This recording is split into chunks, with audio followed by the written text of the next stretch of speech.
Introduction.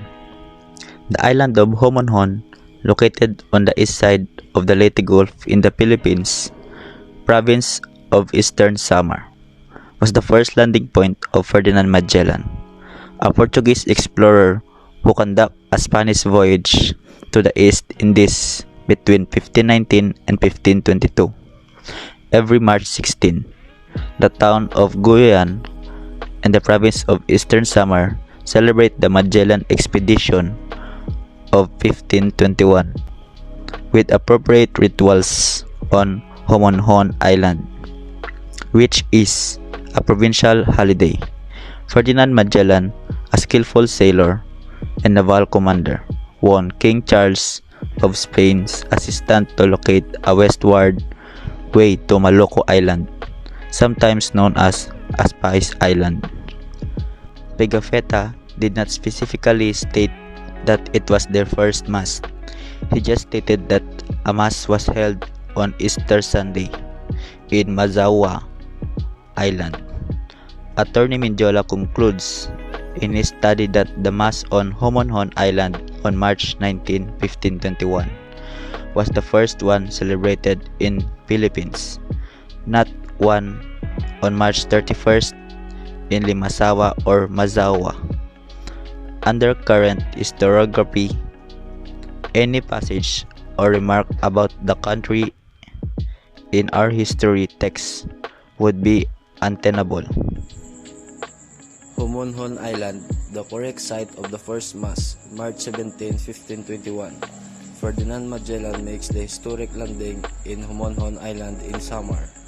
Regardless of when the first mass was celebrated, the fact remains that Magellan first landed in Homonhon, and today we commemorate that event and celebrate its greater significance. The historian Agoncillo writes that it was through this trip that the Europeans first learned to the existence of the Philippines. It also proved that the earth was round. While Magellan discovered the presence of the Philippines, the larger significance of Magellan's landing at Homonhon was that it demonstrated to the world that we in Samar already had our own society and culture. Pigafetta described their senior as an elderly guy who had been painted. He donned 2 gold earrings in his ears, while the rest wore several gold armlets and kerchiefs around their heads. They have extremely black hair that falls below the waist and employ gold encrusted daggers, knives, and spears, enormous shields, fascines, javelins, and fishing nets that resemble Rizali, and their boats are similar to ours. Later, Jesuit missionary who arrived to our island and established would chronicle this culture. Our society was organized around social classes which regulate not only men's and women's behavior, but also who they dressed from head to toe, from birth to tomb. Attorney was the author Mendiola Romualdo during our Summer Day celebration in 1997. Attorney was Homonhon, the site of the first mass in the Philippines. Romualdo attorney inquired. At Limbasbo, Kaglayo, Kapela, Batyaw, Kabuling, under Dato Grasgaras, they board the ship of Magellan explained to them through his interpreter Enrique that their king of Spain sent him to spread the faith of Christ and convert them to the true religion. They also listened as Magellan told him of their encounter at the land of Nadrones. Gargaras replied that the chief of the island was named Tilikmata and was not friend of theirs, and invented Magellan assure and accept his hostility. They also decided to celebrate the friendship pact and return to the coast.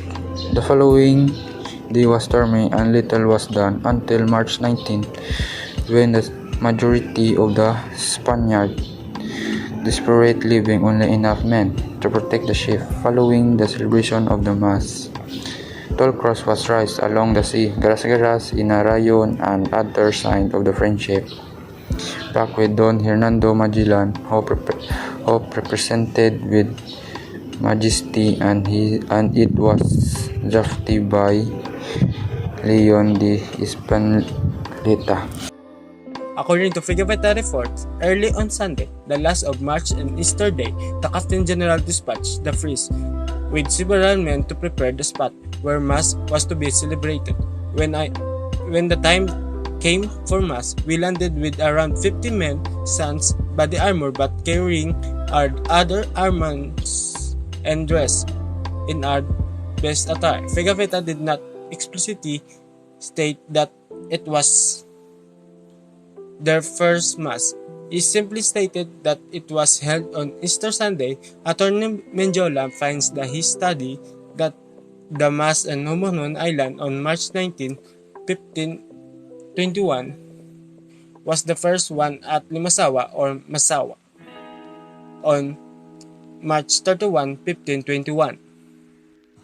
Notwithstanding this debate, when the first Mass was celebrated, the fact remains that it was in Homonhon that Magellan first landed, and today we commemorate the event and celebrate its greater significance.